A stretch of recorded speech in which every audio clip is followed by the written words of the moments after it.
ఇది భూమికి 26,000 కాంతి సంవత్సరాల దూరంలో ఉంది. మన మిల్కీవే గ్యాలక్సీ మధ్యలో ఉన్న అత్యంత భారీ బ్లాక్ హోల్ సెజిటేరియస్ ఏ. ఈ మహా విపరీతమైన బ్లాక్ హోల్కు దగ్గరగా చూస్తే దాని చుట్టూ ఎన్నో నక్షత్రాలు అంత వేగంగా రొటేషన్ అవుతున్నాయి. వాటి స్థానంలో మన సూర్యుడు ఉండి ఉంటే ఆ భయంకరమైన వేగం మరియు గ్రావిటేషన్ వల్ల మనం క్షణంలోనే నాశనం అయిపోయేవాళ్ళం. కాంతి వేగంలో సుమారు 3% వేగంతో ఈ నక్షత్రాలు ఈ మహా బ్లాక్ హోల్ చుట్టూ తమ జీవితాంతం తిరుగుతూనే ఉంటాయి. కానీ ఇది కేవలం ఆరంభం మాత్రమే. సూర్యుడి కంటే 40 లక్షల రెట్లు ఎక్కువ మాస్ కలిగిన ఒక బ్లాక్ హోల్ ఇంత ప్రమాదకరంగా ఉంటే మరి యూనివర్స్లో ఉన్న అత్యంత భారీ బ్లాక్ హోల్స్ ఎంత భయంకరంగా ఉంటాయో ఒక్కసారి ఊహించండి. వాటి వైపు ఏదైనా నక్షత్రం వెళ్ళిందనుకోండి, అది వాటి చుట్టూ ఎంత వేగంగా తిరుగుతుందో ఆలోచించండి. ఇక పొరపాటున ఇలాంటి 2 మహా ప్రమాదకరమైన బ్లాక్ హోల్స్ ఒకదాంతో ఒకటి ఢీకొంటే యూనివర్స్లో ఏం జరుగుతుంది? కోట్ల కొద్దీ సూర్యుల మాస్ కలిగిన 2 బ్లాక్ హోల్స్ ఒకదాంతో ఒకటి ఢీకొంటే అవి కోట్లాది సూపర్నోవా పేలుళ్ళు, గామారే బస్టులకు సమానమైన శక్తిని విడుదల చేస్తాయా? ఆ శక్తి మొత్తం యూనివర్స్నే కుదిపేస్తుందా?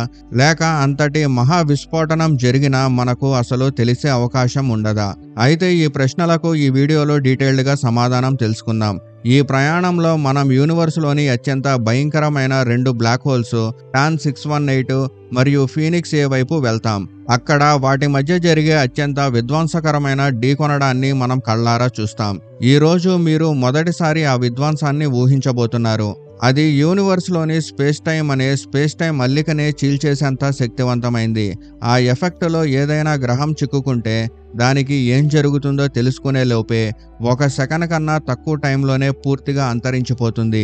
ఆ మహా విధ్వంసం తర్వాత ఈ 2 బ్లాక్ హోల్స్ కలిసి ఏర్పడే కొత్త మహా బ్లాక్ హోల్ ఎలా ఉంటుంది? అది మరింత భయంకరమైన వినాశనాన్ని సృష్టిస్తుందా? లేక తన గ్యాలక్సీలోని నక్షత్రాలను నెమ్మదిగా మింగేస్తూ ప్రశాంతంగా కంటిన్యూ అవుతుందా? అయితే మీకు ఇప్పటికే తెలుసు, ఈ యూనివర్స్లో ఏ వస్తువునైనా బ్లాక్ హోల్గా మార్చాలంటే ఆ వస్తువుని దాని స్వాట్ షీల్డ్ రేడియస్ వరకు కంటిన్యూస్గా కుదించాలి. దానికి ఊహించలేనంత హై ప్రెషర్ అవసరం. అప్పుడు మాత్రమే ఆ వస్తువు అంత చిన్న సైజులోకి కుదించి బ్లాక్ హోల్గా మార్చడం సాధ్యమవుతుంది. ఎగ్జాంపుల్గా మీరు సూర్యుడిని బ్లాక్ హోల్గా మార్చాలనుకుంటే ప్రస్తుతం దాదాపు 14 లక్షల కిలోమీటర్ల డయామీటర్ కలిగిన సూర్యుడిని కేవలం 6 కిలోమీటర్ల సైజ్కి కుదించాల్సి ఉంటుంది.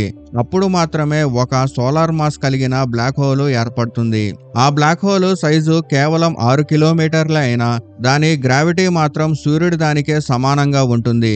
ఇప్పుడు అలాంటి 40 లక్షల సూర్యుల్ని ఒకేసారి కలిపి ఉంచారని ఊహించండి. అప్పుడు మీకు ఎదురయ్యేది సెజిటేరియస్ ఏ. ఇది మన మిల్కీవే గ్యాలక్సీ సెంటర్లో ఉన్న అత్యంత భారీ బ్లాక్ హోల్. ఇది సైజులో దాదాపు 2.5 కోట్ల కిలోమీటర్ల వరకు విస్తరించి ఉన్నప్పటికీ టాన్ 618 మరియు ఫీనిక్స్ ఏతో పోలిస్తే ఇది ఒక చీమంత మాత్రమే. భూమికి దాదాపు 10 బిలియన్ కాంతి సంవత్సరాల దూరంలో ఉన్న TON 618 black hole 66 billion suns mass కలిగి ఉంది.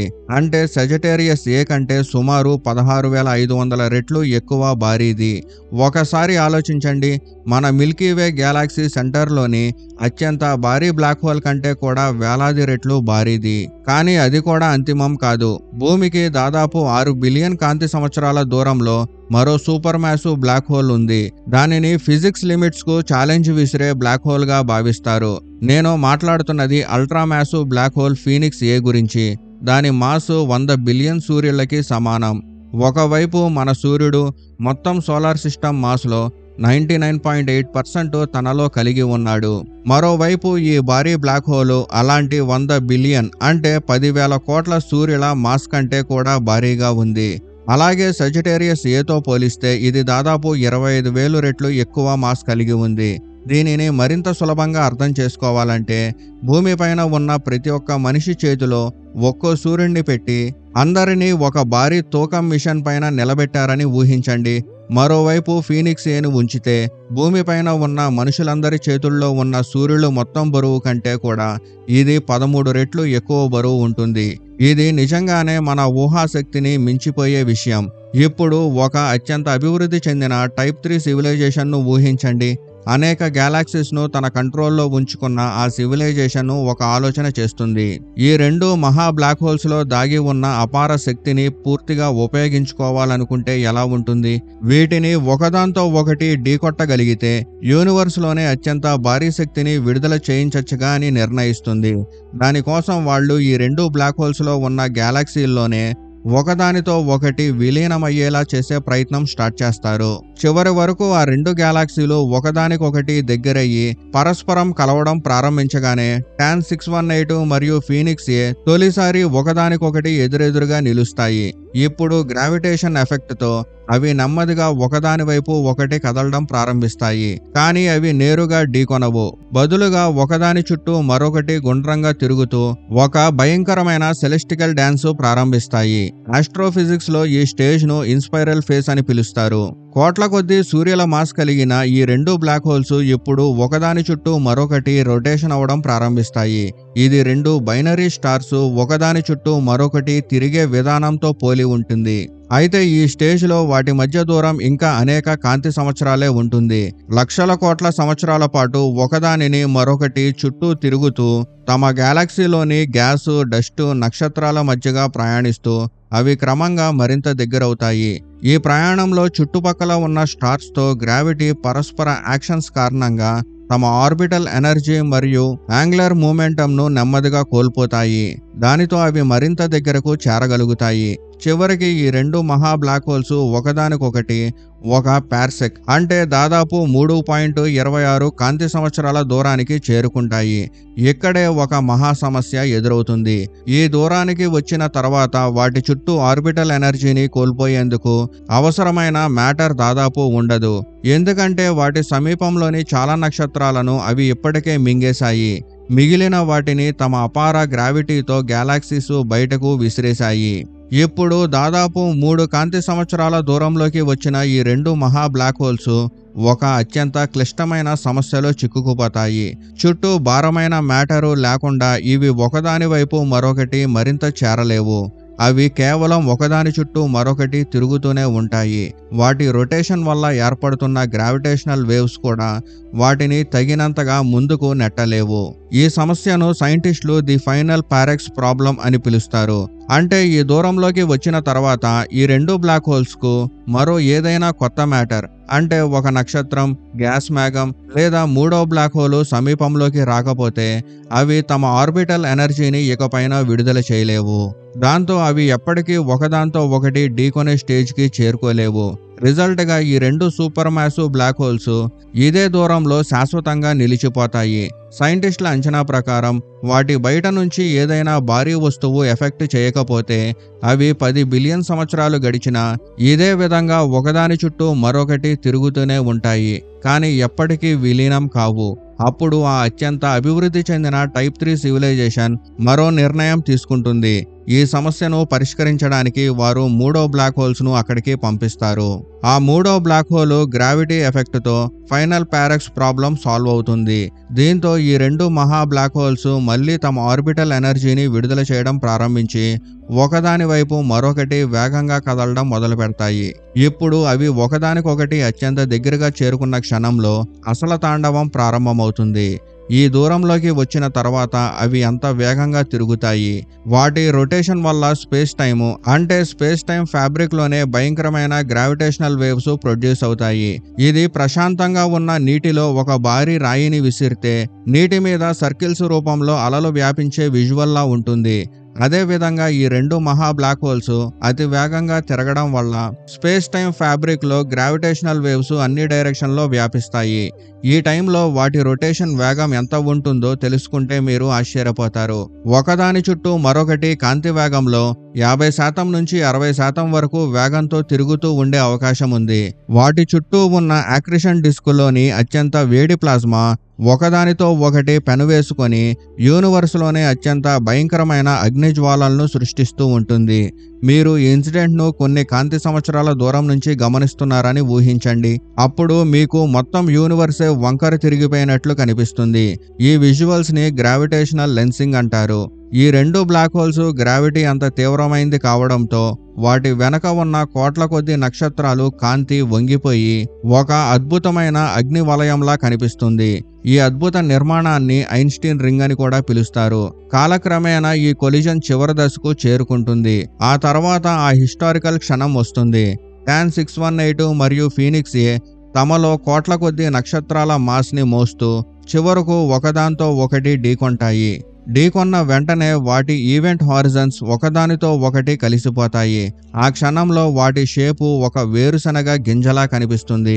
తర్వాత అవి పూర్తిగా విలీనం చెంది ఒకే మహా బ్లాక్ హోల్ గా మారిపోతాయి.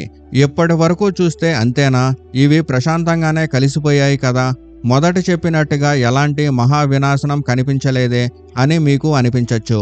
కానీ కాస్త ఓపిక పట్టండి. ఇప్పుడే మీరు ఈ విలీనంలోని అసలు శక్తిని చూడబోతున్నారు.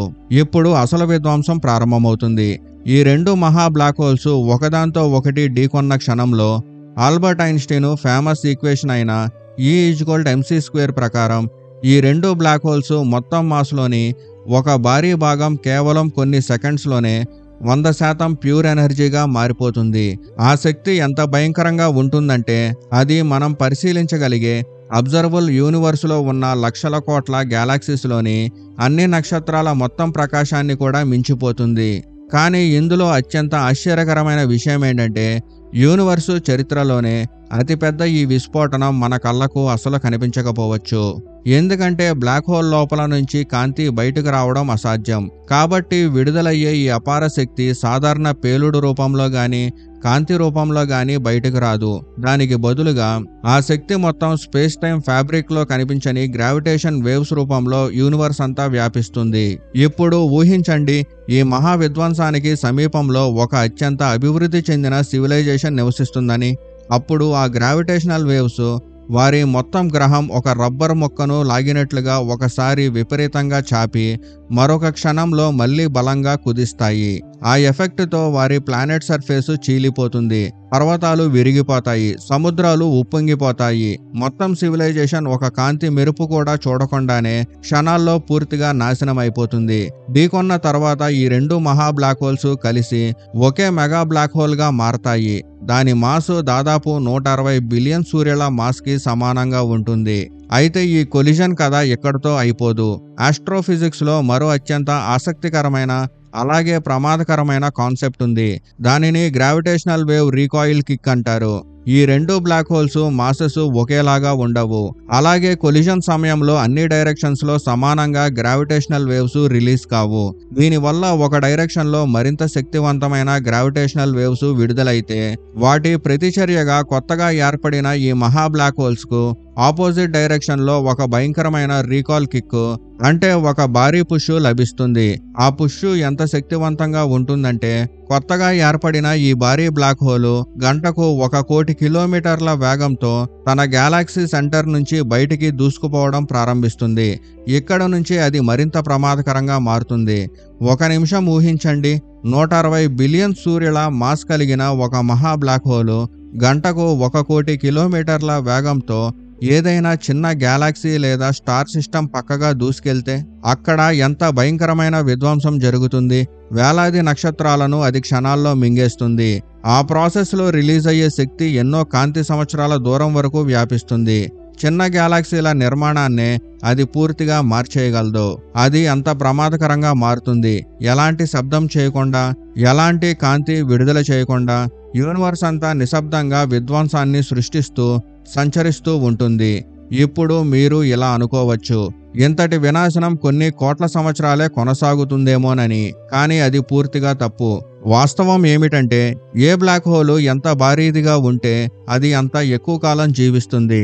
అంటే ఈ మెగా బ్లాక్ హోల్ జీవితకాలం యూనివర్సు ప్రస్తుత వయసుతో పోలిస్తే కూడా కోట్ల రెట్లు ఎక్కువగా ఉంటుంది. ఈ కాల వ్యవధిని మనిషి ఊహించడం కూడా అసాధ్యం. హాకింగ్ రేడియేషన్ ద్వారా ఈ బ్లాక్ హోల్ పూర్తిగా ఆవిరయ్యి అంతరించిపోవడానికి దాదాపు 10⁻100 సంవత్సరాలు పడుతుంది. అంటే 1 అనే సంఖ్య తర్వాత 100 సున్నాలు రాసినన్ని సంవత్సరాలు. ఈ ఒక్క నెంబరే ఈ మహా బ్లాక్ హోల్ ఎంతకాలం యూనివర్స్ లో కొనసాగుతుందో చెప్పడానికి సరిపోతుంది. అందుకే ఒకవేళ ఈ మహా కొలిజన్ నిజంగానే జరిగి ఈ మెగా బ్లాక్ హోల్ ఒక రోగు బ్లాక్ హోల్ గా యూనివర్స్ లో స్వేచ్ఛగా సంచరిస్తే మన ప్రయాణంలో ఎదురయ్యే ఎన్నో గ్రహాలను, నక్షత్రాలను క్షణాల్లో నాశనం చేయగలదు. ఇలాంటి మహాశక్తిని కంట్రోల్ చేయగల సామర్థ్యం అత్యంత అభివృద్ధి చెందిన టైప్ 3 సివిలైజేషన్ కు మాత్రమే ఉండొచ్చు. అయితే ప్రస్తుతం ఇవన్నీ భవిష్యత్తుకు చెందిన ఊహాగానాలే. ఎందుకంటే ఈ 2 మహా బ్లాక్ హోల్స్ మనకు కోట్ల కాంతి సంవత్సరాల దూరంలో ఉన్నాయి. అంతేకాదు యూనివర్సు కంటిన్యూస్ గా విస్తరిస్తూ ఉండడంతో అవి ప్రతి క్షణం మన నుంచి మరింత వేగంగా దూరం అవుతూనే ఉన్నాయి. ఒకవేళ ఈ క్షణం అవి విలీనం అయినా మనం పూర్తిగా సురక్షితంగానే ఉంటాం. ఎందుకంటే వాటి విలీనం నుంచి వచ్చే ఇన్ఫర్మేషన్, గ్రావిటేషనల్ వేవ్స్ మన వరకు చేరుకోవడానికి కూడా ఇంకా కోట్ల సంవత్సరాలు పడుతుంది. అప్పటికి బహుశా మన సివిలైజేషన్ యూనివర్స్ లో ఇంకో మూలకు చేరిపోయి ఉండొచ్చు. ఆలోచిస్తే ఇది ఎంత ఆశ్చర్యకరమైన విషయమో కదా. అయితే బ్లాక్ హోల్ ప్రపంచంలోకి చేసిన ఈ అద్భుతమైన ప్రయాణం ఇక్కడతో అయిపోతుంది. ఈ వీడియో మీకు ఎలా అనిపించింది? మీ అభిప్రాయాన్ని కామెంట్లో చెప్పండి.